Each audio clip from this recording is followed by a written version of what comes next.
What's up, Flannelverse? We are back for Sunday morning football. This is the Germany game between the Giants and the Panthers. I'm going to be going position by position, starting with quarterbacks, running backs, receivers, tight ends, defenses, and kickers. At the end, I will take any questions you have. I'll play around with some lineups on draft. I've got apparently my YouTube is open. I need to close that. There we go. I hate that. I start going and then I hear myself going. Okay. Um, While you're coming in, if you would like the video, subscribe to the YouTube channel. All of that is very helpful for me. I'm trying to get to 5,000 YouTube subscribers by the end of the NFL season. As you can see at the bottom of the screen, I've got about 1,400 left to go, 7 left to go until I'm at 3,600. So close to a short-term goal of 3,600. Hoping to get to 5,000 by the end of the NFL season. So if you would subscribe, I would appreciate it.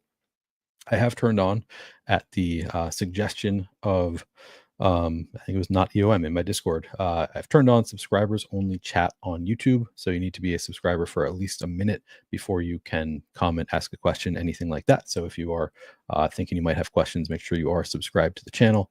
I'm thinking this is, this approach, I'll be able to avoid some spam in the chat. I hope we'll see if it works, but I wanted to try something because we've been getting a lot of spam in here. All right. Anything else to start with? No, we're just going to go position by position, start with quarterbacks. And of course, we have Bryce Young and Daniel Jones as the starting quarterbacks in this one. Kind of insane that Bryce Young is projected for 12.4 fantasy points as a starting quarterback. That is not good. Daniel Jones projected for 17.9 here. Let's see how it is on Roto Grinders. Take a look at let's look at flex ownership first. I just want to see those raw projections. Yeah, Bryce Young sub 13 fantasy points, Daniel Jones about 18 fantasy points. Kind of nuts. You don't see that low of ownership, or sorry, that low of a projection on a quarterback very often. At captain, Daniel Jones coming in at about 19% ownership. Bryce Young coming in at around 6% ownership. Both of those numbers seem about right to me. I don't think I have any major issue with Daniel Jones getting to 19%, although I see Chuba Hubbard at 8%, and that stands out immediately as probably just rather have more of that if it comes at the expense of Daniel Jones. I think I'd be okay with that. Yeah, I mean, relative to some other players I'm seeing here, I think I probably might come in a little bit light on Daniel Jones because I see a lot of other captain options that I like better immediately. So maybe I don't get to quite that much Daniel Jones, but I don't have any real issue with it. 6% Bryce Young, a captain, feels fine. Might come in light on that too. In the flex, Daniel Jones, 52%. That looks good. Bryce Young, 38%. Kind of shocks me. You often see bad quarterbacks will actually come in really low owned. So that is a little bit surprising to me to see him come in that high. That actually feels really high to me on Bryce Young, given how bad his projection is. So I'm actually going to pull up a couple other sources and see if things are aligned. I would assume that Roto Grinders is up to date because it's a morning game. They kind of need to be at this point, but I just want to double check and see if other places are aligned in terms of that ownership on Bryce Young. Yeah, looks like it. Looks like he's coming in just under 40%. That feels high to me. I think I'd rather fade that number for Bryce Young, which is kind of crazy. Usually you get these bad quarterbacks on a showdown slate, and I want to kind of attack it. I don't think I want to in this case. I think it looks a little bit high actually on Bryce Young, given that projection and given what we know of Bryce Young. Probably not like a hard fade, but I would guess I come in like 25% Bryce Young maybe. Let's take a look at the schedule adjusted matchups. And I want to be upfront that I'll spend hours on these slates before I even get to doing these shows. Didn't have time to do that today. So I've spent about an hour looking through things. I actually have not looked at schedule adjusted fantasy points yet. So this could affect things. So let's just do all positions right away. Look at how each position looks in terms of schedule adjusted.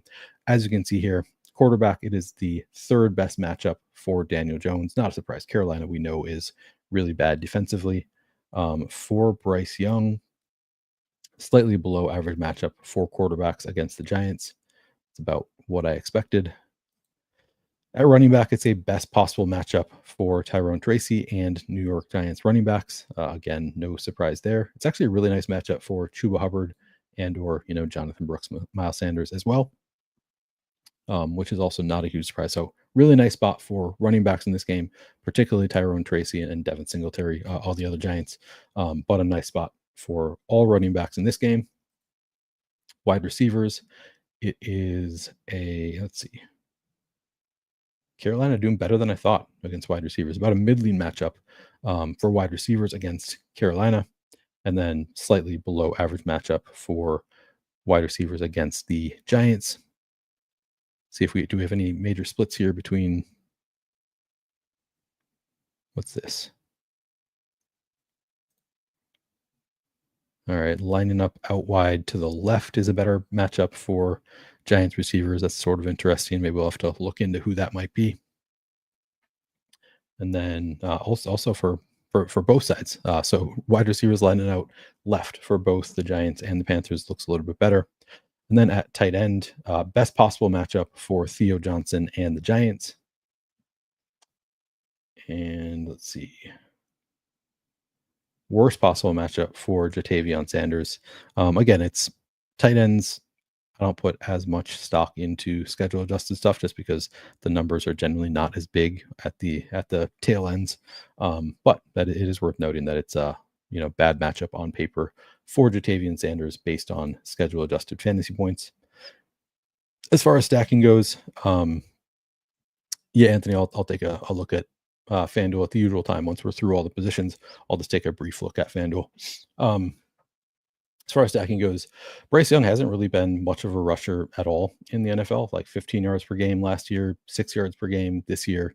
I think I'm going to require at least one pass catcher every single lineup that has Bryce Young in it, and multiple if I have Bryce Young a captain, just treating him like a statuesque quarterback. I think he was a little bit better than that in college, but not significantly better. So I think just the standard rules apply. You always want to stack him. You want to have multiple stacking partners if you have him in the captain spot. Daniel Jones is interesting because this year he has not been running a ton. He's, low 20s rushing yards per game.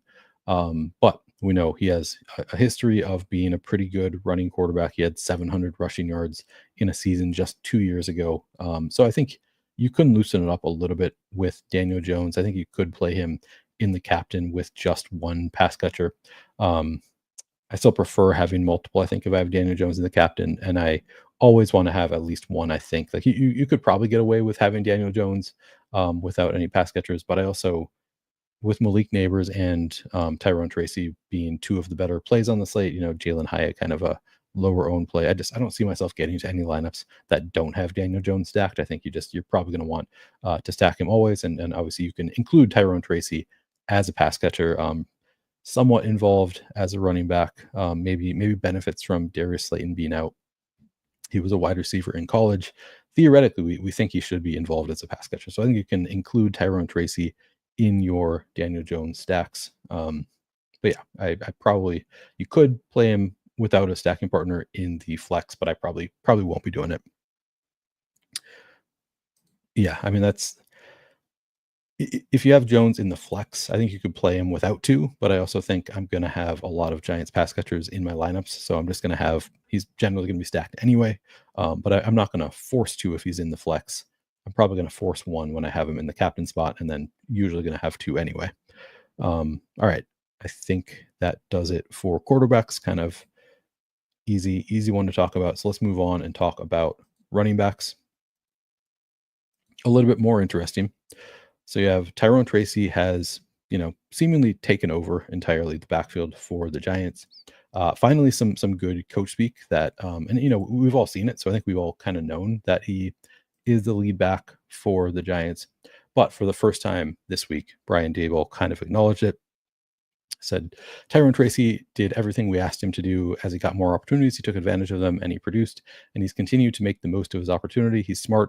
He's got good toughness. He understands the game. And ultimately, he's gone out there and produced on Sunday when we had him the ball, or in pass protection, or in the routes. He's done a nice job with that. On whether he'll continue to get first team reps, he said, he'll get a lot of reps for us. We'll use all the running backs, but he'll be a primary guy for us, which I think means that he's the lead back. But I don't know that we really need the coach speak to tell us that, because we can just look at the game log, and he has been the lead back for the Giants in recent weeks.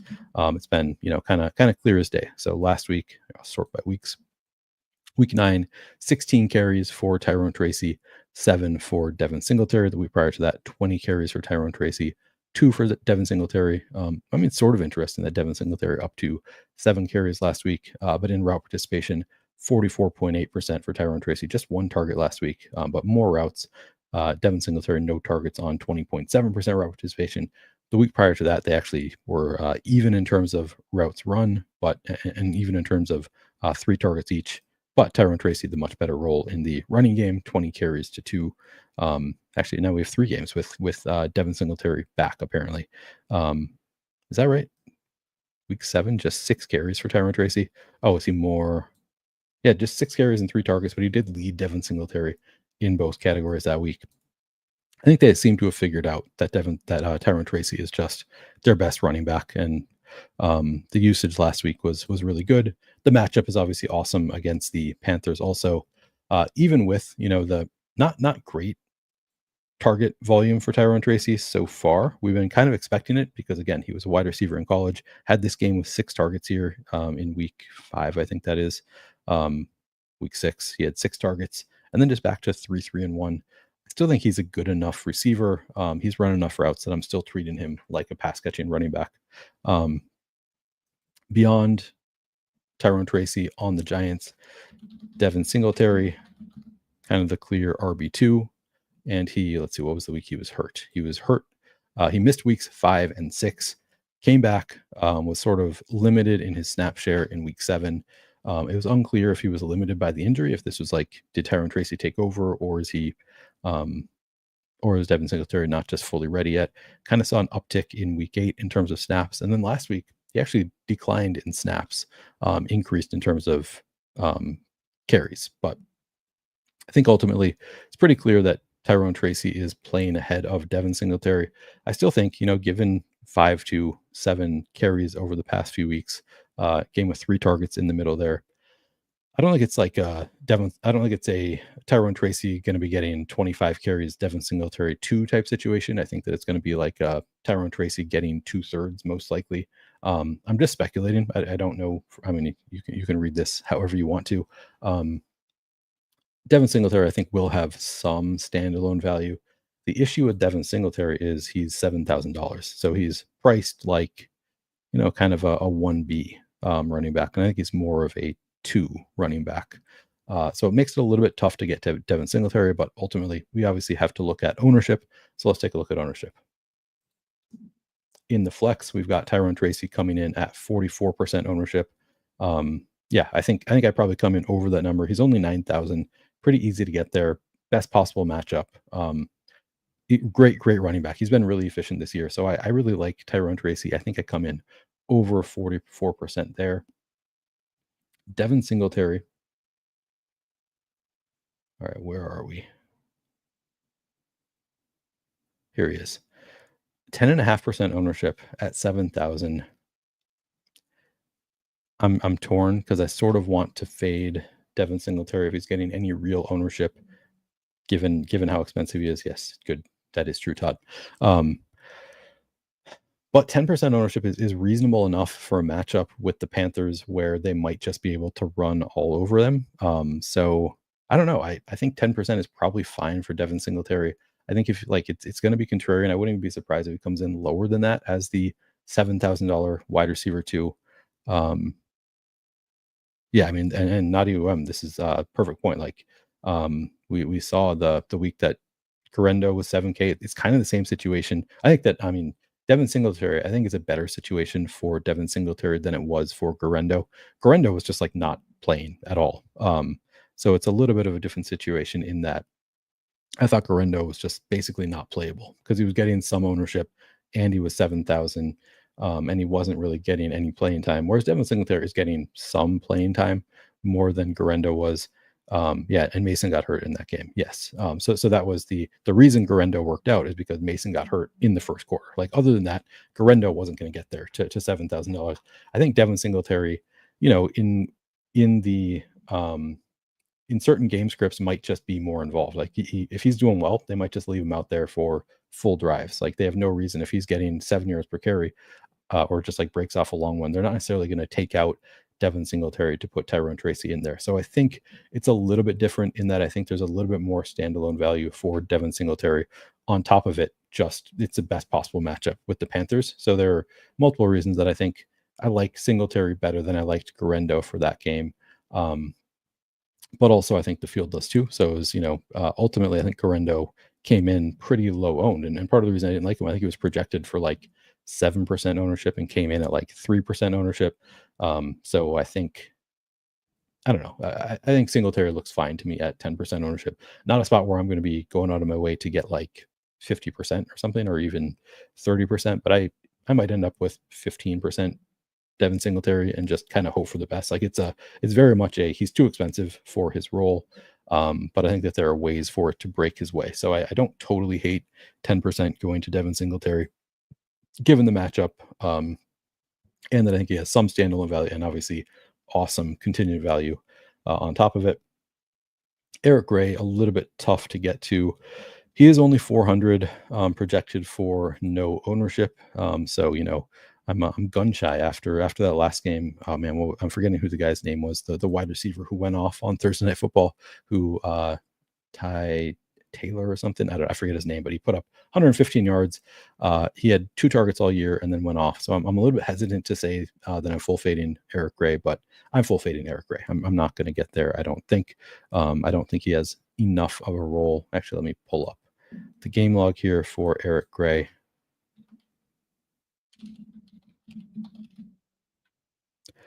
Zero snaps in week 9, 2 snaps in week 8, ran 2 routes in that game. You could play him for the contingent upside. I guess I shouldn't say I'm completely out at 0.5% own. I take it back. I think at 0.5% own, I'll probably force him into 2% of my lineups just for they're playing the Panthers. This could be an absolute blowout game. So I think that Tylan Wallace, Jesse says, okay. I did not play any Tylan Wallace. I thought 2 targets in 7 games prior, and then they add Deontay Johnson. I thought it was a pretty easy fade. Apparently Saber Sim was giving him to some people, and those people crushed. So I don't feel like I missed anything there. I think it was right to fade him, but whatever. I guess Saber Sim is obviously making good lineups for people, so did well.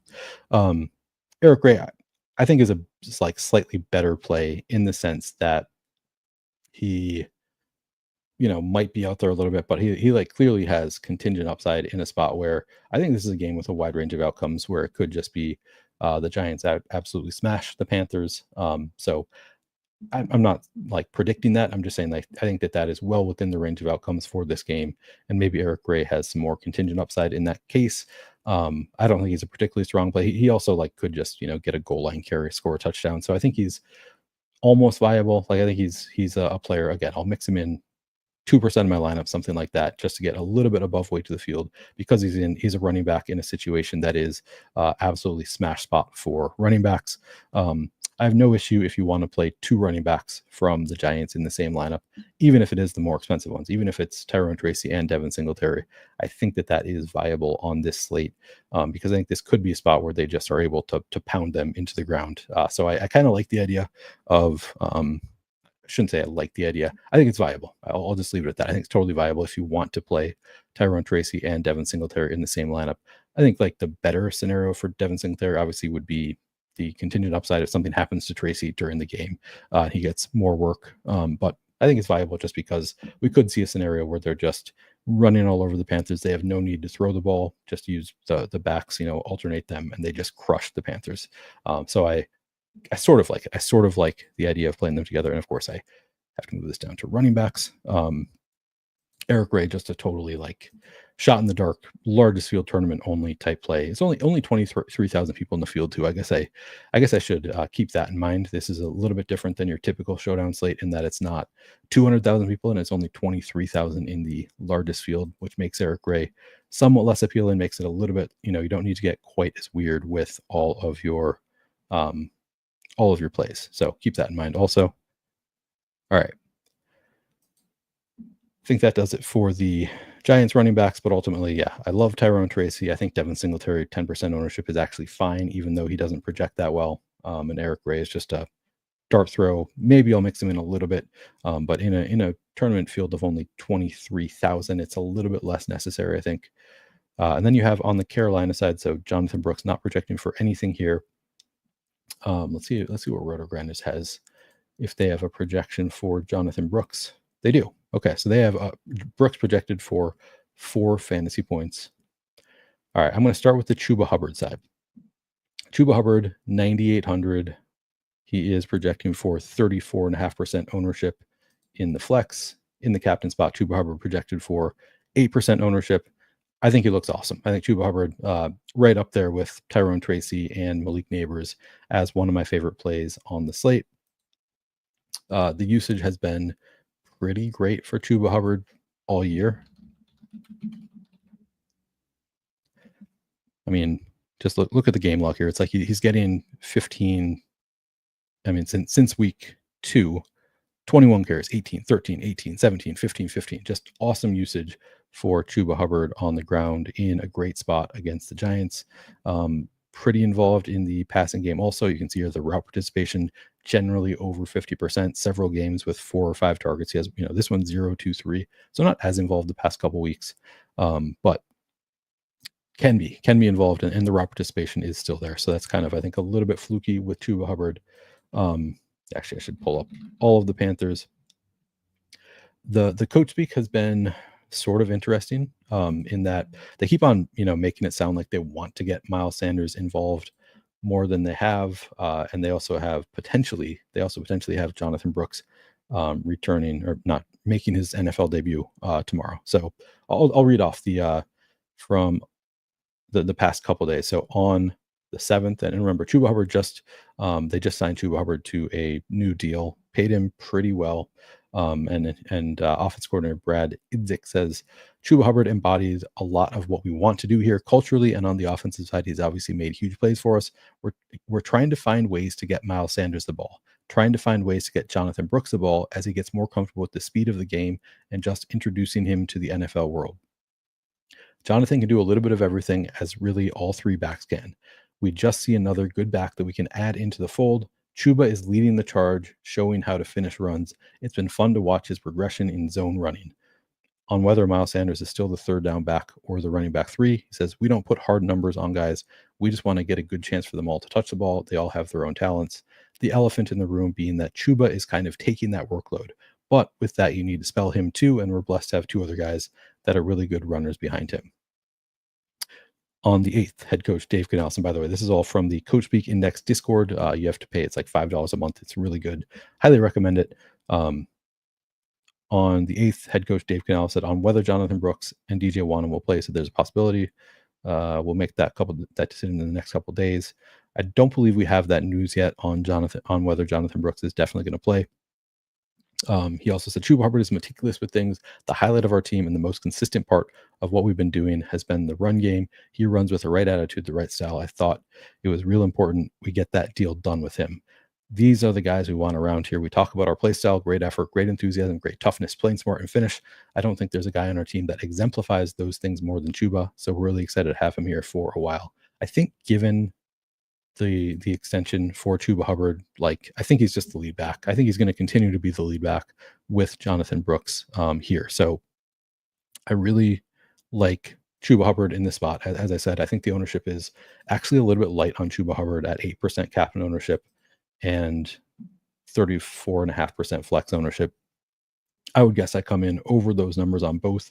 I do like, I think I prefer Tyrone Tracy just in a vacuum. He's a little bit cheaper, better matchup. But it's a great matchup for all running backs involved. As we saw here, it's the best possible matchup for Tyrone Tracy. It's also the 6th best matchup for Carolina running backs. All should be able to thrive in this game. And Chuba's workload has just been really good. I don't really think that Jonathan Brooks or Miles Sanders eat into him as much as they're just fighting for secondary touches is kind of my assumption here. Especially right now in Jonathan Brooks's potentially first game, if he is active. I think my approach to the backup running backs for tonight, I'm going to make my lineups tonight and there's no guarantee that I wake up to change things in the morning. So my approach is going to be, I'm not going to include Jonathan Brooks in my player pool. If I wake up prior to the game starting and he is announced as being active, I might think about getting some shares of Jonathan Brooks, but I don't think you really need to because he's projected for over 12% ownership. He's 3,400. Projects here for 4 fantasy points, which is, it's a fine projection. And I think he's a talented running back, but also like it's going to take him some time to get fully back up to speed. All the coach speak is kind of like, we're going to do what's best for Jonathan. Doesn't really sound like they're intending to give him a big workload right away. So I think as of right now, that's funny. It's funny in audio. As of right now, my plan is to fade Jonathan Brooks. Yeah, I mean, depends on whether if he's at 12% ownership, I think that's probably true. If he came in at like 2% ownership, then suddenly I'd have a lot of interest in Jonathan Brooks, just taking shots because he's cheap. But yeah, like at 3,400, I don't think he plays much, even if he's active. So I think it's going to be largely a fade for me. As I make lineups tonight before going to bed, I'm just going to leave Jonathan Brooks out of my player pool. If he ends up playing more than expected and bites me, that's fine. But there's also a real chance that he just doesn't play. Miles Sanders coming in at lower owned. He's cheaper and coming in lower owned than Jonathan Brooks as of right now. Now, again, this assumes that Jonathan Brooks is active for the game. Obviously, if Jonathan Brooks is made inactive, that's going to change the ownership on Miles Sanders. He'll probably shoot up a little bit. But I kind of like Miles Sanders. I think they've talked, and I just read a couple of quotes, but it actually goes back further. They've been saying for weeks they want to get him more involved. So I think they are looking for opportunities to get Miles Sanders a little bit more involved in the game, and they haven't really found him yet. So that's not particularly promising that they're saying it and they're not doing it. You can see here just 2 or 3 carries per game recently. Chuba's really taken over. He did have a 7 target game here in week 8, which is pretty interesting for Miles Sanders. But I think that's like, it's obviously within the range of outcomes that he just gets a massive spike in targets. And he's not that expensive. So for me, it's going to be a full fade Jonathan Brooks as of tonight, and just give all my Brooks exposure to Miles Sanders. I'll be over, I'll be in double digits at least for sure. Not at least. I'll be in double digits for Miles Sanders. Probably shoot for something like, I don't know, 18, 20%, something like that. Well above the field on Miles Sanders. And then if Jonathan Brooks ends up playing, maybe I'll cut back a little bit, but I don't know if I'll cut back that much. I think it's still going to be Miles Sanders is going to be my preference between those two. I think that does it. So yeah, maybe people are a little bit gun shy on Chuba Hubbard with Jonathan Brooks entering the fold, playing his first game with the team. I just don't think Jonathan Brooks is going to have much of a role this week. As pointed out in chat, they also have their bye week in week 11. So it would make sense for them to potentially sit him, and then even if he's playing, maybe just like take it really easy on him, give him a couple weeks to, maybe let him see the field, get the feeling of being on an NFL field, and then give him a couple weeks to really get more prepared physically. So I don't know. I don't think I'm playing Jonathan Brooks. I'm going to play some Miles Sanders though, and hope for the best at 2,800. But yeah, the top 2 running backs are 2 of my favorite plays on the slate. Tyrone, Tracy, and Chuba Hubbard both look awesome in this game. I often am one to fade top running backs and play the backups. In this case, it's going to be a lot of Tyrone, Tracy, and Chuba Hubbard for me in this game. All right, wide receivers. Malik Nabers continues to be awesome. Notably, no Darius Slayton for the Giants. Doesn't really affect Malik Nabers because he has been the wide receiver 1 anyway. He'll continue to be the wide receiver 1. The role is awesome for Malik Nabers. Pull it up here. Game log. Last week, 10 targets. The week prior, 13, 8, 15, 12. I mean, it's just insane, the workload that Malik Nabers has gotten. Does he still have the highest target share in the NFL? He did as of last week. He has the most yards in the NFL, as you see here. Oh, no, that's the Giants. Sorry.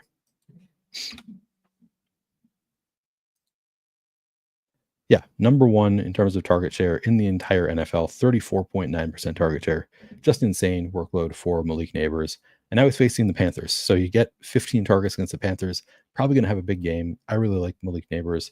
I'm not, none of this is going to shock anybody, but 48% owned in the flex looks good. At captain, coming in at 20% owned. I'm gonna have probably 20% I might even allow myself to go higher, get to 25% Malik Nabers. I just think the floor and ceiling combo for Malik Nabers is awesome, and obviously you care way more about the ceiling in a GPP setting than the floor. But the ceiling is just massive. It's over 100 yards and over 10 catches and a touchdown. Just could do probably not going to match Jamar Chase, but 30 35 fantasy points would be totally within the range of outcomes for. Hang on, I got to move this down. For Malik Nabers, he looks awesome. Not really much else you need to say about it. Going to be really owned. Should be. Yeah, that's all there is. Wan'Dale Robinson is 7,400. What's the ownership coming in at? 7% in the captain spot. That feels high to me. In the flex, 34%. That also feels high to me. So I think I probably end up fading Wan'Dale probably pretty significantly, just because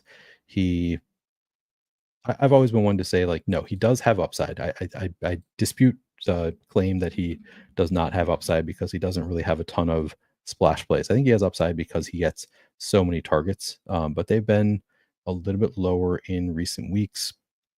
I don't really think Darius Slayton being out helps him that much. I mean, he could get 12 targets in this game, and 12 targets for 50 yards, and suddenly you're looking okay. But I think the floor is real. Like, he could only put up 8 fantasy points, and he's too expensive for that in a game where I think that there are going to be some big fantasy scores. So to me, at 7,400, I just don't think Wan'Dale Robinson is especially good. I think it's just he's like the ultimate PPR scam, which is worth something, but at 7,400, it's worth a lot less than when he's 4,000 or something, where it's like, okay, you can pay that off easily with just like 8 catches. He needs to actually, I don't know, get a 100-yard bonus or score a touchdown, or if he has 10 catches, then sure, maybe he gets there without any of that. But at 7,400, I think the ownership is a little bit too high for me on Wan'Dale. So I think I'm going to be fading 34% in the flex. I think I'm going to be fading 7% in the captain spot, which doesn't mean I'll have none. It means I'll probably have 20% in the flex and 3% in the captain spot, something like that. Beyond those two, so yeah, no Darius Slayton. Where am I going? Oh yeah, I was going to look at the schedule adjusted for the Giants. Oh yeah, it's not as good as I thought it was going to be. Oh yeah, it's about a middling matchup so far on the year against the Panthers, but I think it's actually a better matchup than that. I think that's just a lot of teams end up running on the Panthers, so they don't score as many fantasy points. I don't know that the Giants are good enough necessarily to do that, so I don't know. I think it's a good enough matchup. Like, it's just they're not a good defense, so I'm good with it. It's interesting again, the left wide receiver. So maybe I should pull up. Hang on. Wide receiver cornerback matchups here. By the way, this is free on Fantasy Points now. If you go to fantasypoints.com under research and reports, 2 of the things that I use often, schedule adjusted fantasy points allowed, and then wide receiver cornerback matchups. They just made it free last week for the rest of the year. So if you want to check that out, go ahead. All right, for the Giants, Malik Nabers is that left wide receiver, according to this. So yeah, I mean, just wheels up for Malik Nabers. And then you have Jalen Hyatt. So we have Darius Slayton out, Jalen Hyatt presumably stepping into that wide receiver 3 role for the Giants. That's what we've seen so far. If you look at their Giants, this is the weekly route share. So you can go week 1 to week 9 here. The Malik Nabers missed 2 games, weeks 5 and 6. It was Jalen Hyatt who stepped in and had a big role there. Other than him, we haven't seen Wan'Dale miss a game. We haven't seen Slayton miss a game. But I'm assuming that with Slayton missing a game, if you look at like where they line up, they both line up out wide generally. So Jalen Hyatt seems like pretty clearly the wide receiver most likely to benefit from Darius Slayton being out. Let me actually first let's take a look at the ownership on Jalen Hyatt. Only 11% ownership. I mean, he's 2,000. This is way too low of ownership for Jalen Hyatt. He's very boomer bust. But I want to be at least double that, I think. Let's see. Where's his 8 out on the year is what I'm curious about.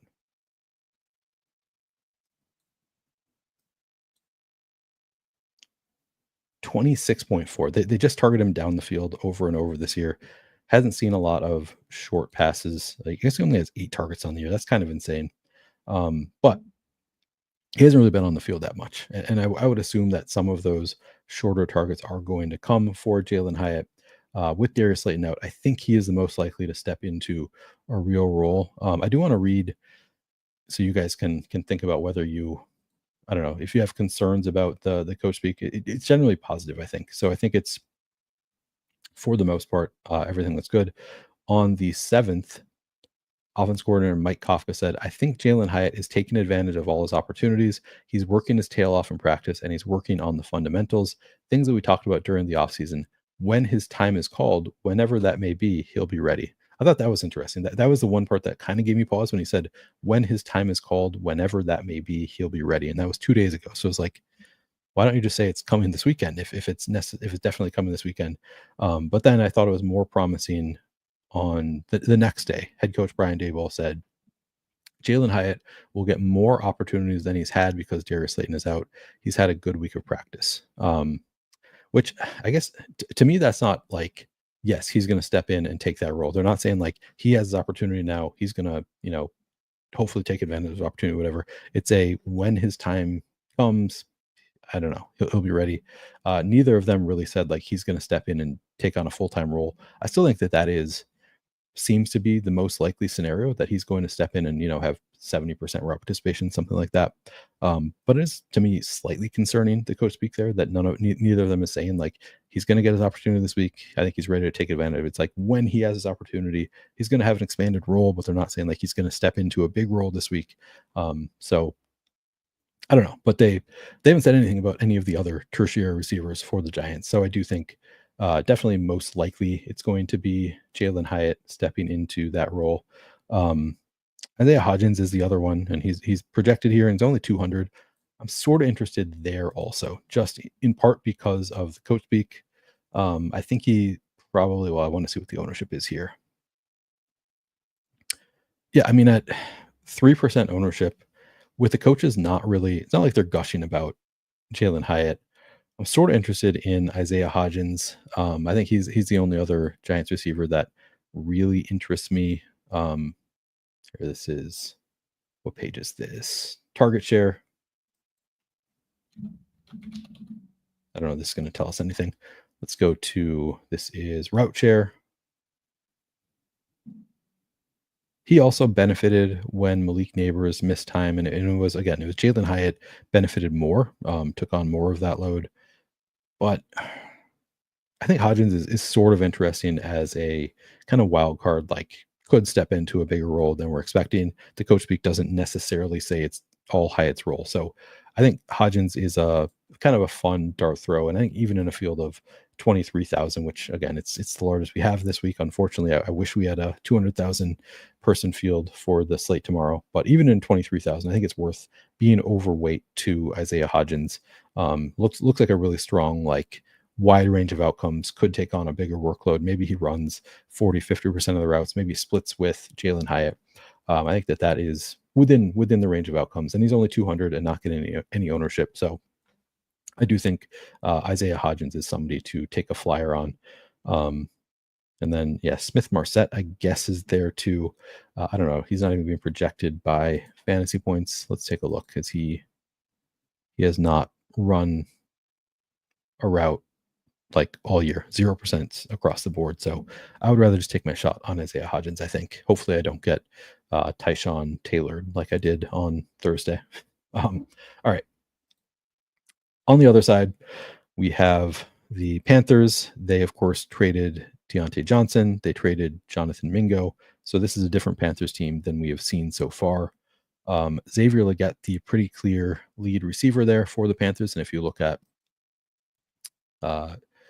weekly route share report, the Panthers, take a sip of my beer, drinking a pumpkin Southern tier.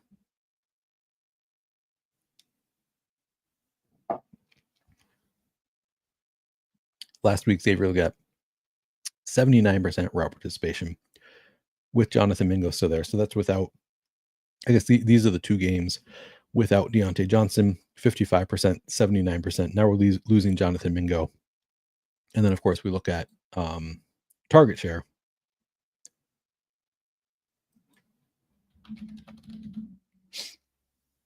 Xavier get up to 23% last week, leading the team, 18% the week before, also leading the team. So I think he's pretty clearly the top wide receiver for Carolina now. Of course, the downside there is Bryce Young is throwing him the ball, so not the best situation to be a wide receiver one. But just 25% projected ownership in the flex, that feels pretty fair to me for a wide receiver one, even with Bryce Young at quarterback. That feels a little bit low. So I like Leggett a bit. That captain, we have Leggett coming in at 4% ownership. That seems about right too. I don't think that's the spot where I'm going out of my way to get triple the field. Maybe I come in a little bit over 4% because again, he's the top receiver there in Carolina. Maybe they have a connection. They surprise people a little bit. So yeah, I like Leggett just fine. No issue with the ownership. He's coming in at sub 30% total ownership as the wide receiver one. I think that is totally fine. David Moore, the second best projected here at fantasy points. Is that the same at RotoGrinders? Let's see.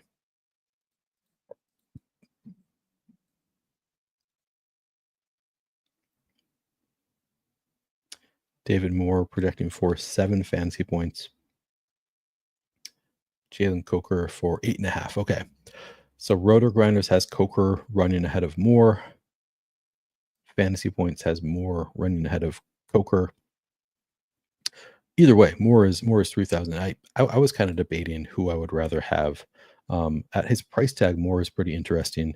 We saw him 13 and 15% target share the past 2 weeks for David Moore. Jalen Coker 15, 16 and 12%. So he's at slightly better, I think. I don't know, about the same target share over the past couple weeks. We also saw Jalen Coker, his routes decline to 48% last week, and David Moore 74% to 83%. So he's just been on the field a ton.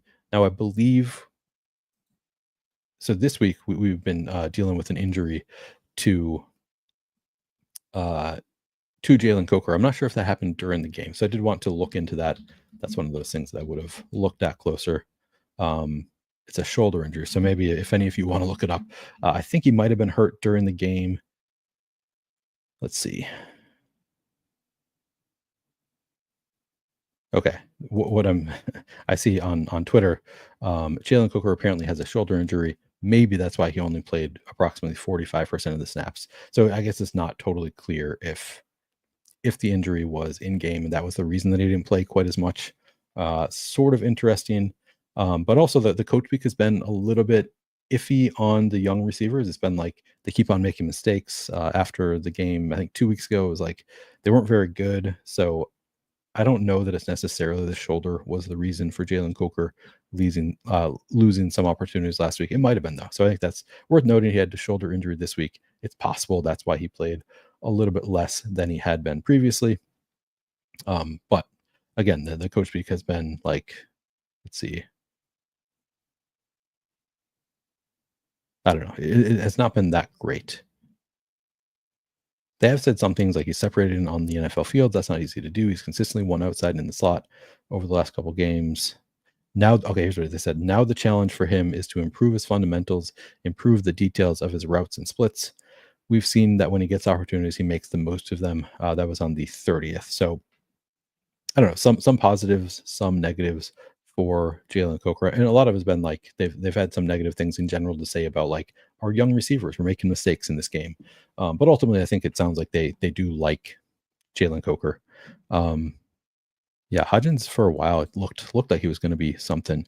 What up, Texas Politics? What up, Easy Bets? Good to see you guys joining the chat.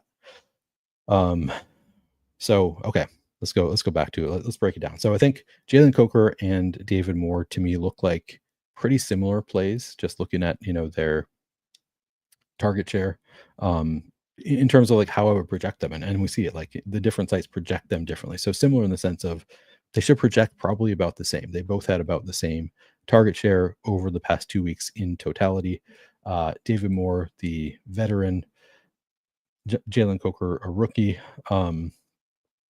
And I think Jalen Coker, a lot of football heads will tell you Jalen Coker's been really good, but he's 6,400 coming in at 23% ownership. David Moore is 3,000, also coming in at 23% ownership. I mean, the lower price tag on David Moore makes him pretty appealing to me. 23% on Jalen Coker feels about right. So I think Coker to me looks like more of a I'll probably try to match the field type play. I think David Moore, I probably try to get above 23% because he's just 3,000. Feels a little bit cheap there. I prefer Jalen Hyatt at even lower ownership and the lower price tag. I think he's very very boom bust. But just to go back to the Giants, I do really like Jalen Hyatt. To be clear, I want to be at least double the field on Jalen Hyatt. He would be my preference among all of those. And Isaiah Hodgins, I definitely want to be probably at least 10%. I don't know about that. Maybe at least 6%. So I'll at least double the field on Isaiah Hodgins also. But as far as the Panthers go, I think that feels about right to me on Jalen Coker, and I really like the number on David Moore. I shouldn't really I mean, I probably want to have 35% David Moore, something like that. I think it's a pretty strong number for his price tag. He looks really good. Outside of those, they also said that they want to get Devin Tompkins. There was some coach speak, just a brief thing on Devin Tompkins a couple of days ago. Scroll down to that. Let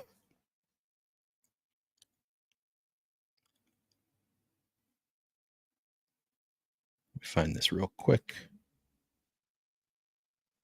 Oh, so it was head coach Dave Canales. This is on the 6th that with Jonathan Mingo gone and Adam Thielen out, we're counting on Devin Tompkins helping us at wide receiver. We'll count on Jordan Matthews as well. So counting on him helping us, who knows if that just means counting on him for depth. I'm not suspecting he's going to have a huge role here, but it is worth noting the coaches, mentioned him as we need help from Devin Tompkins. I think he's a fine tournament flyer, not really a priority. I think he's still pretty far down the pecking order, projected for 2 fantasy points and 4% ownership at 200. That seems reasonable. That's probably about what I'm shooting for with Devin Tompkins, because again, I think he's 4th in the pecking order. Yeah, 4th behind Leggett, Moore, and Coker. I think Tompkins probably 4th in that group. So low enough ownership that and price tag that I like him. I'm going to have some, but I think 4% feels about right for Devin Tompkins. Don't think I'm prioritizing him beyond that. I think that does it for wide receivers. So let's move on to tight ends.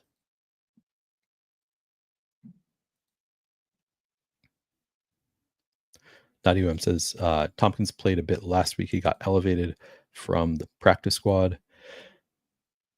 How much did he play? Yeah, 10% raw participation last week. So probably about the same is most likely. He's going to play. He's 4th in line of the receivers. Jordan Matthews didn't play at all. I mean, he was kind of an afterthought even in that comment. So yeah, looks fine. Okay. Tight ends.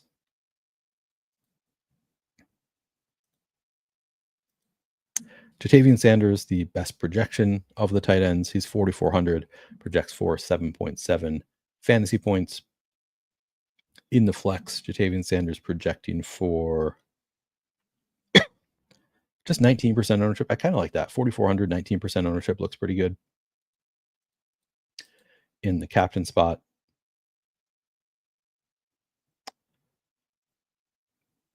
sub 2% ownership. I don't know that I really want to play him at captain anyway. Seems kind of okay, but prefer him in the flex. Obviously, a 19% ownership feels pretty good for Ja'Tavion Sanders. Looking at route share, he's been running the routes, 59% route participation last week. Also 19% target share, just behind Xavier Leggett in terms of target share last week. The week prior, I don't know what happened in week 8 where he got hurt week 8 because he had lower route participation and target share. But the 3 weeks prior to that, all really promising on both fronts. 33% target share in week 7 is massive, but then 18-14 really good for a tight end also. So the price tag is low enough. I think Ja'Tavion Sanders looks pretty good.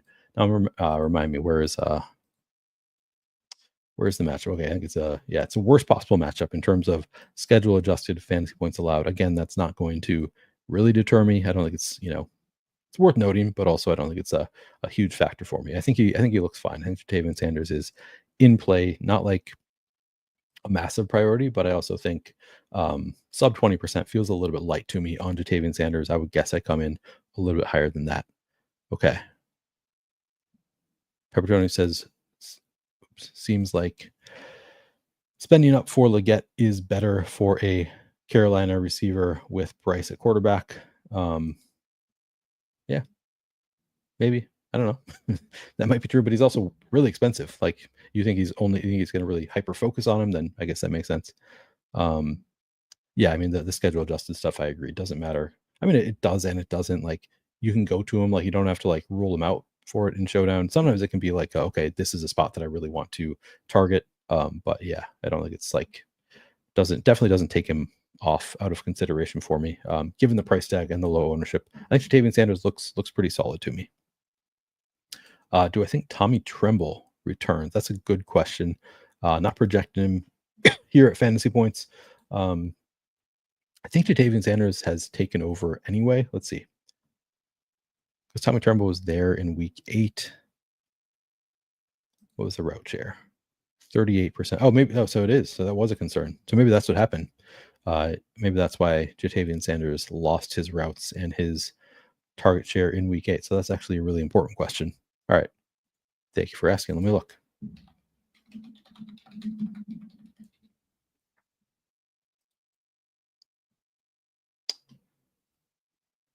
Tommy Tremble. Where are we? I'm not seeing him on the injury report. Wait, never mind. Yeah, he was a full participant on Friday. Okay, so he is still questionable. Am I reading this right? Wait. Full participant so he was a full participant full participant Wednesday, limited participant Thursday, full participant Friday. He's questionable today. I think it sounds like Tommy Tremble probably is trending toward playing, would be my guess based on the full participation 2 out of the past 3 days, including on Friday. So yeah, I think that's actually a really important note on Jatavian Sanders. Definitely makes him less appealing. He's still viable. They still like split the route participation in week 8 when they were both there. But yeah, it's definitely worth noting that as Tommy Tremble plays more, Jatavian Sanders plays less. So that does make Jatavian Sanders certainly less appealing. Where do we have it at Roto-Renters? I'm curious. Okay, so that's why they have Tommy Tremble in. Tommy Tremble projected for about 5% ownership. Yeah, I think that seems pretty viable. If Tommy Tremble is in, then I would guess that takes Ian Thomas out. Yeah, Ian Thomas. I mean, borderline playable anyway. But if Tommy Tremble is in, I think you just kind of probably ignore. I mean, most of the games he's played, Ian Thomas just didn't play. Starts playing a little bit with Tommy Tremble out. Then Tommy Tremble's back down to 9%, 10% route participation. So I think Ian Thomas is a pretty borderline playable anyway. But Tommy Tremble, if he's in, is going to look pretty good. I mean, he's been kind of the main guy outside of this 1 week, which I assume he got injured during the game. It's been at the very least a split with Jatavian Sanders, and he's going to probably get lower ownership. So yeah, Tommy Tremble actually looks pretty good to me at 1,200. I think that's an interesting play at sub 5% ownership. So that's a good call out. I think if he plays, he's going to be a pretty strong play. Okay. Yeah, they have a bye next week, so if it's close, they probably don't play him. Yeah, but he is also like he's a veteran, and he's been practicing in full. So I think it's like slightly more likely he plays than Brooks would be my read on the situation. And if he plays, they probably just let him play. Like it's not like he's super valuable to them. Whereas Brooks is like their young 2nd round draft pick where they have higher expectations for him. But yeah, I mean, I think it's maybe a little bit more likely that they just don't activate him because they have the bye week next week. Certainly worth noting. But if he's active, I think he's playable. I think he's a pretty strong play at 1,200 at 5% ownership. I'd probably get to 10% Tommy Tremble in that scenario. And then, like I said, I think probably don't need to get to Ian Thomas. Yeah, Jordan Matthews probably don't need to get there either, even though they said they might need him a little bit. And then on the Giant side, you've got Theo Johnson projected just behind Jatavian Sanders. Then you got Chris Mannertz and Daniel Bellinger. But Theo Johnson is, of course, the primary focus there. And here's where I think you can, if you want to factor in schedule adjusted, it looks really good for Theo Johnson. 5.5 points over expectation for tight ends so far this year against Carolina. So I think it looks like a pretty strong spot for, it's a strong spot for Giants across the board. Let's take a look at route share and target share. This is target share. Here, let's look at route share first. And Theo Johnson, I think I've fallen for him on showdown slates more than any other player this year. I keep going back there because the route participation, as you see here, really strong, just like consistently strong across the board for Theo Johnson, over 70% each of the past 3 weeks. Target share for Theo Johnson, though, pretty bad most of the year. It's generally in the single digits. 23% last week is kind of promising. So I don't know. That's worth noting. Darius Slayton going to be out. Maybe he's blossoming and going to have more of a role going forward. We can at least hope with Theo Johnson. So at low ownership, I would still have interest. Coming in at 19%. So now, if Tommy Tremble is back, then like pretty clearly you prefer Theo Johnson over Jatavian Sanders.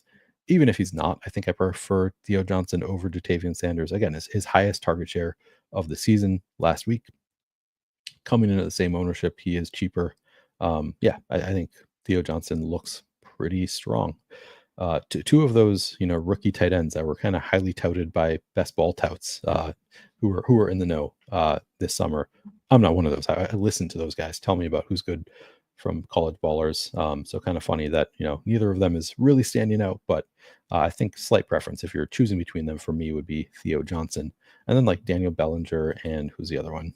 Chris Mannertz. I don't think are really too much in play. Daniel Bellinger up to 3.4%. That's route. Yeah, 3.4% route participation last week. Just the whole season has been barely used.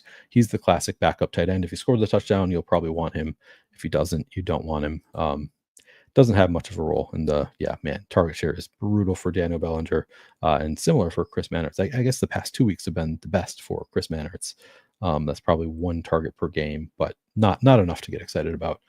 Both are very much just, you could throw them in a dart throw in a large field GPP, but also we don't have that big of a GPP, so it's less necessary in a field of 23,000, I think. All right, I think that does it for tight ends. So now we can take a brief look at FanDuel, and then we'll play around with some lineups, see if you have any questions.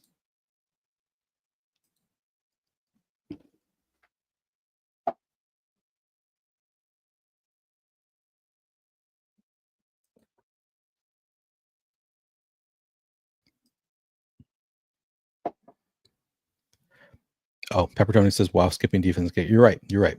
I did not mean to skip defense and kicker. I'll go back to it.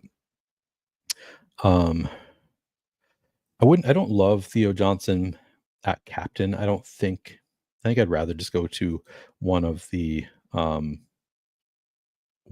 players that has like mega upside here. So yeah, I don't think I get there. Who's a good way to get different if you play a chalky captain tomorrow? Jalen Hyatt would be one for sure. Thank you for this. Anthony says, for reference, FanDuel is just 9,000 in the prize pool. Wait, 9,000 size pool. So that's the number of contestants in the largest on FanDuel. That's interesting. Really, really small field on FanDuel. At MVP, Daniel Jones, 26%. I would probably get away from that, and I would probably focus on Tyrone Tracy, Malik Nabers, Chuba Hubbard. And Chuba Hubbard at 8% looks really good. Probably my favorite of the bunch at single digit. But it would be really, I would focus on those 3. In a field that size, you don't need to get too different. Daniel Jones, that feels a little bit high to me. So yeah, if I were making 10 lineups, I would probably have the MVP in all of them would be one of those 3, Tyrone Tracy, Malik Nabers, and Chuba Hubbard. And it would probably be, 4 shares of Chuba Hubbard, 4 shares of, I don't know, Malik Nabers, 3 shares of Tyrone Tracy. Wait, I'm doing my math totally wrong here. It's 3, 3, and 4. So it would be 3 of Tyrone Tracy, 3 of Malik Nabers, 4 of Chuba Hubbard. Probably, if I were doing 10 lineups, that is probably what I would do. I think all of those 3 look really strong there. At flex, this is again FanDuel. Jones seems fine. Probably a light fade on Bryce Young for me. I still think it's fine. Like I probably get to 30%. But again, it's going to be the same. Tracy, Malik Nabers, Chuba Hubbard all look awesome. Probably going to be overweight there and underweight Bryce Young, and probably maybe even underweight Daniel Jones to get to those three more. Xavier got 17%. That looks pretty nice on FanDuel. That's pretty low ownership for a wide receiver one. Wandale probably somewhat of a fade for me. Even worse on FanDuel because it's only half PPR and he's a total PPR scam. Obviously, he can score a touchdown. Like it's a great matchup for Wandale. I don't want to like make it sound like he's a terrible play. It's just probably somewhat of a fade for me on both sites. Coker 17%, more 15.5%.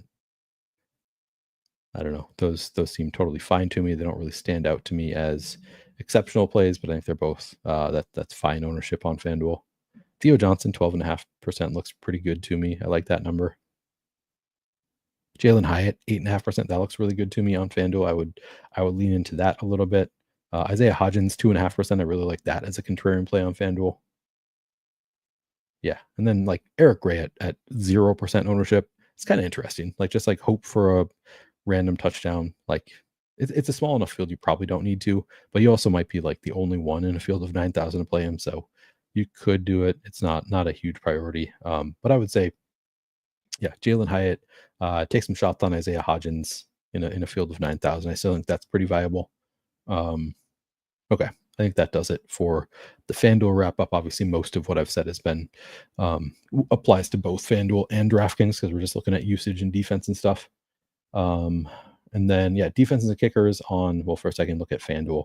Giants coming in 20%. I think that looks good. Like the Giants are actually a pretty decent defense, and Bryce Young is really bad. So, yeah, I kind of like the idea of the Giants defense at 20% on FanDuel. Panthers defense at 15% also seems fine. Like they're a really bad defense, but also Daniel Jones can just get lost and forget where he is sometimes, it appears. So I think that's totally fine. Eddie Pinheiro, 18%. Reasonable. Graham Gano, 22%. Yeah, I like it. So I don't have much of a take there. I think most of these seem pretty fine to me. But the Giants, I think I might try and get above 20% there. On DraftKings, let's go back there.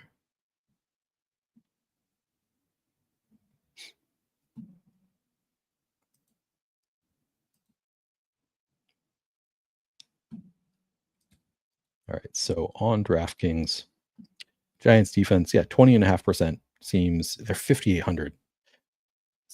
I mean, it seems reasonable. It doesn't seem like a number that I want to be like going crazy over the top there, but I think I probably match the field around 20% on the Giants defense. Graham Gano, 23%. Eddie Pinheiro, 18%. Who am I missing? Oh, Panthers defense, 14%. Yeah, I don't have any really strong takes on the kickers and defense here. I think these all feel about right. Makes sense for the Giants kicker to be higher owned than the Panthers kicker.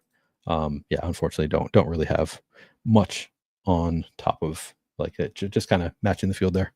All right, let's see. Thank you, sir. He's 11K, but I still think that's reasonable. Yeah, thank you, Todd. Appreciate that. Yeah, do. If you have not already subscribed, I would appreciate it. Trying again to get to 5,000 subscribers by the end of the NFL season. We're about 1,400 away at this point. Still, I think on pace, but it's going to be close. So if you would subscribe, I would appreciate it. Like the video, all of that. Before we head out, I will play around with some lineups on DraftKings. So again, my three favorite would be. A captain would be Malik Nabers, Chuba Hubbard, Tyrone Tracy. Let's try a Tyrone Tracy captain lineup on DraftKings. He's the cheapest. See if we can just get all three of my favorites into the lineup, and then what can we do from there? So we're down to still have 53.66 left per player. Easy peasy. Maybe throw Jalen Hyatt in there. I don't love the idea of playing both Hyatt and Hodgins. I think I'd rather have one or the other. You could. I think that they're viable to play together. But if I'm hand building, I probably don't want them in the same. Maybe I throw in David Moore here, and then I can probably play dimes. There you go. So now we're leaving 1,700 on the table. Daniel Jones stacked up with Jalen Hyatt and Malik Nabers, but Tyrone Tracy outscoring all of them in the captain spot. Chuba Hubbard and David Moore from the Panthers, leaving 1,700 on the table. I think this is viable for a field of 23,000. I don't think it's going to be duped that much. Getting all of my favorite plays into it. So leaving 1,700 on the table means I need Jalen Hyatt to outscore everybody up to 3,700, which seems pretty reasonable. You could put Miles Sanders in spot there instead, but I think that he certainly could. David Moore needs to outscore everybody up to 4,700. I think you could do that. I think David Moore could easily outscore them. But if you wanted to upgrade to Theo Johnson, I think that would also be reasonable. At that point, I would maybe have the hesitation of Daniel Jones with too many pass catchers, and maybe I would rather have Daniel Jones at captain, but still viable. Could also throw Jatavian Sanders in there. Yeah, I think this looks like a lineup that makes a lot of sense. So this looks good for a large field GPP. We'll just enter it, and then I'll make another one.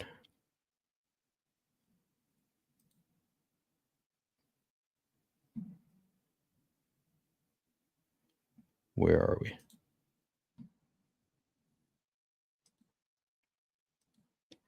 See if you have any suggestions in chat before I make it. Tommy Tremble FanDuel ownership. All right, let's see.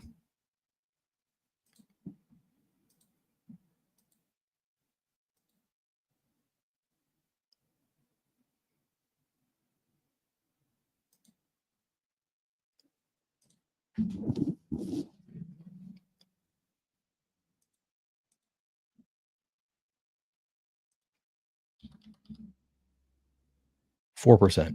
So that seems pretty good. I like that number for Tommy Tremble. Just hope for a random touchdown. All right, so we did one with Tyrone Tracy. Let's do a Malik Nabers captain lineup. Don't need to put Daniel Jones in immediately. I'm tempted to, but I'll hold off for now. Maybe I do Chuba Hubbard, leave out Tyrone Tracy. Let's try that. I really like Tyrone Tracy, so it's very hard for me to leave him out, but let's try one. Maybe Leggett in this one.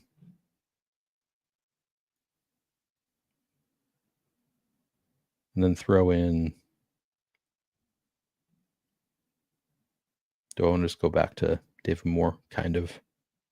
Maybe this one. Maybe this is the one I'll try. Isaiah Hodgins instead of Jalen Hyatt. Now I've got 2 Giants in there. Might as well throw Danny Dimes in. 6,300 left. So we're not playing Tyrone Tracy. Giants defense. Xavier Leggett and Chuba Hubbard against Giants defense. I think it's viable. Get a pick 6 in there. Let's do that. Leaves 500 on the table. Malik Nabers with Daniel Jones, Isaiah Hodgins in the stack as well. You've got Leggett and Chuba Hubbard, so you get all of the star power from the Panthers. I shouldn't do close. Maybe they actually do qualify as star power. Both have been pretty damn good. And then the Giants defense, you hope Bryce Young throws a pick 6. They take advantage, get some sacks. So I think this looks good for a large field. 23,000 GPP, leaving 500 on the table. Probably not duped again. So there you have it. There are 2 lineups. Al Boogie, I hope that you watch the video, and I hope that it helps you make some money. Sorry to hear that you have been losing money. The other thing you should do, if you're not already in the Flannelverse Discord, another way to supplement making money, I do have a channel for flash drafts. And people have been having some success following my advice on flash drafts. Not available everywhere, but it's available in, I think, most jurisdictions in the US. So if you're not already playing them, they're quarterly. I think it's a really, really fun format. And for me, it's been really profitable for years now. So I would recommend checking that out. If you're looking for another way to make money, it's probably easier than DFS, certainly easier than DFS Showdown, like week to week to make money. So check that out, Al Bogey, if you're looking for ways to make some money on these slates. Oh, and I just realized I keep on forgetting to move down the sidebar here. It's a tough thing about doing these shows on your own.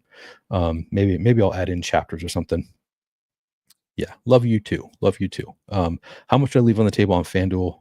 1K, only making 1 line. In a field of 9,000, 1,000 is probably fine to leave. Wait, do you mean it's $1,000 lineup? How large? The field size is 9,000. you probably don't need to leave that much in a field size of 9,000. I probably leave at least 1,000 on the table. Probably shoot for at least 1,500 if I were doing it. But you don't really need to force it as much on FanDuel if there's only 9,000 in the contest. You can also just get to, some more contrarian plays. 1K left on the table. Yeah, I think 1K is probably fine for a field of 9,000. As long as you're not just jamming all of the chalk. I think that's probably fine. You won't be duped all that much. All right, I think that's going to do it for this video. Make sure you get those lineups in before you go to bed, just in case you don't, wake up to your alarm. If you're not already subscribed to the Flaniverse YouTube channel, I would appreciate it. Trying to get to 5,000 subscribers by the end of the NFL season. If you like some of the tools you've seen that I've been using throughout the show, I've been using, most of this has been Fantasy Points products. Most of it is these ones are all, this is all the Fantasy Points data suite. You can get it for 50% off using promo code Flaniverse. You can also get access to, any product at Fantasy Points using promo code Flaniverse. The other thing I've been using is, this is Roto Grinders Lineup HQ. This is their optimizer. I haven't really been using it in this video. I've just been using it to look at ownership and stuff, but it's a cool optimizer. I use this to make my Showdown lineups, and you can get $10 off using the promo code, the link in the description of this video. So check those out if you're interested in any promos. You can find them in the description of this video. Thanks, guys. Good luck tomorrow on this Germany slate. Let's make some money. And I'll, of course, be back for Sunday Night Football tomorrow night to break down that game. So hopefully I'll see you then. Good luck, guys.